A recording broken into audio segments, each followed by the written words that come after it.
कौन कौन देश प्राचीन आर्यावर्त की सीमा में आते थे। आज वो कौन से देश हैं जो कभी आर्यावर्त के अधिकार में थे, जो आर्यावर्त की भूमि के नाम से जाने जाते थे। यूं तो रामायण और महाभारत के अनुसार उस समय संपूर्ण पृथ्वी पर ही भारत देश का राज्य था, लेकिन यह पृथ्वी हमारे अधिकार में होने के बाद भी आर्यावर्त की सीमा के बाहर के देशों को स्वतंत्र ही रखा जाता था। दुनिया के सभी देश इसी भारत देश के मित्र बने हुए थे, लेकिन जिसे हम आर्यावर्त कहते हैं, उस देश का विस्तार कहां तक था, इसे जानने के लिए हमें आज से 1 अरब 96 करोड़ वर्ष पहले जाना पड़ेगा, क्योंकि उस समय आर्यावर्त की नींव पड़ी थी। आर्य मान्यता के अनुसार इंसान की उत्पत्ति इतने वर्षों पहले त्रिविष्टप यानी तिब्बत में हुई थी, और तब तिब्बत के अलावा पूरी पृथ्वी पर जल ही जल था। संपूर्ण पृथ्वी जलमग्न थी।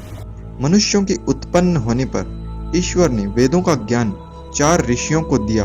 जब धीरे धीरे पृथ्वी पर जल का स्तर कम होता गया, तब तिब्बत में बसी मनुष्य जाति जिस देश में आकर बसी, उसका नाम आर्यावर्त था। आर्य यानी श्रेष्ठ लोग, अच्छे और पवित्र लोग जिस देश में जाकर बसे, उस देश का नाम आर्यावर्त हुआ, और यहीं से अनेकों लोग पृथ्वी के अलग अलग भूभाग पर जाकर बसने लगे और अन्य देशों का निर्माण हुआ। आर्यावर्त के सबसे पहले राजा महर्षि मनु से लेकर महाभारत काल तक राजा युधिष्ठिर तक अनेकों राजा इस देश का पालन करते रहे। महाभारत के युद्ध के बाद ही यह देश अनेकों भागों में बंट गया और आर्यावर्त कहीं खो गया।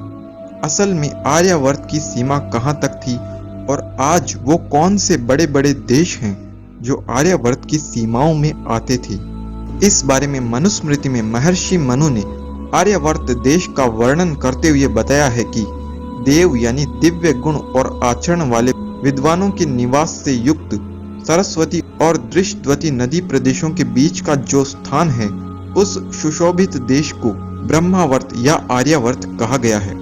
इसे आगे एक्सप्लेन करते हुए ऋषि दयानंद ने लिखा है, उत्तर में हिमालय, दक्षिण में विंध्याचल, पश्चिम में अटक नदी और पूर्व में दृष्टवती नदी, जो नेपाल के पूर्व भाग के पहाड़ से निकलकर बंगाल के आसाम के पूर्व और ब्रह्मा के पश्चिम और होकर दक्षिण के समुद्र में मिलती है, जिसे ब्रह्मपुत्र नदी कहा जाता है, जो कि उत्तर के पहाड़ों से निकलकर दक्षिण के समुद्र की खाड़ी में मिलती है।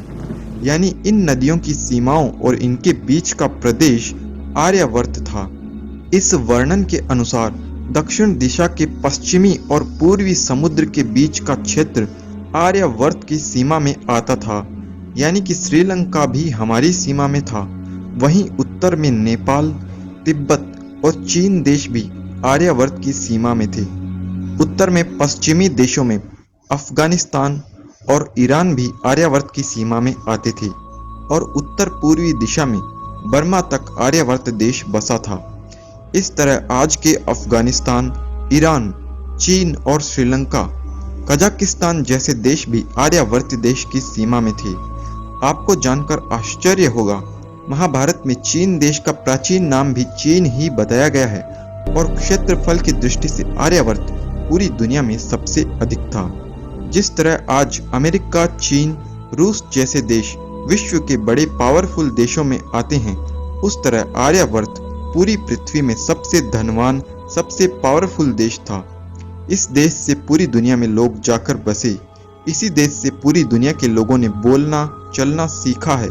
इस देश को सुवर्ण भूमि भी कहा जाता था। आर्यावर्त देश का ही पूरी पृथ्वी पर राज्य था। अन्य देशों में छोटे छोटे मांडलिक राजा रहते थे, वे सब इस देश के अनुसार चलते थे। इसलिए पूरी पृथ्वी को चारों ओर से जीतने से यहाँ अनेकों चक्रवर्ती राजा हुए। सृष्टि के सबसे पहले स्वयंभू मनु से लेकर पांडवों तक इस देश का संपूर्ण पृथ्वी पर राज्य रहा। लेकिन महाभारत के युद्ध के बाद यह देश धीरे धीरे अलग अलग खंड में बंटता गया, और आज यह आर्यावर्त से इंडिया बन चुका है, जिसकी सीमाएं काफी कम हो गई है। प्राचीन आर्यावर्त की सीमाओं को जानने के बाद सवाल यह उठता है कि क्या यह देश फिर से आर्यावर्त बन सकता है? यह देश फिर से विश्व गुरु कैसे बन सकता है? अगर आप जानना चाहते हैं तो इस बारे में हमारे वीडियो को ज़रूर देखें। और इस बारे में आप क्या सोचते हैं, कैसे यह देश विश्व गुरु बन सकता है? अपने विचार कमेंट करके ज़रूर बताएं। मैं आपसे मिलता हूं किसी नए वीडियो में नए टॉपिक के साथ। तब तक के लिए नमस्ते।